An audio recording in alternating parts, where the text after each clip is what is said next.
28 stiga sigur fyrir þína drengi hér í kvöld. Hvað er að skapa þetta? Bara barátta, endalaus barátta og við vildum þetta svo mikið. Alltaf að kemur skot, þá eru allir mættir í fráköst, það er enginn að slaka á og það er enginn að skokka tilbaka, spretta tilbaka og bara gerum þetta mjög vel.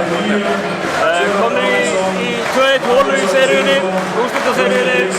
Hvernig var andrúmsloftið? Vitandi það að þið yrðuð að vinna rest? Við vissum alltaf að við myndum bara koma tilbaka. Það var leið og við komum upp í vegg, þá vissum við að tíminn til að stígu.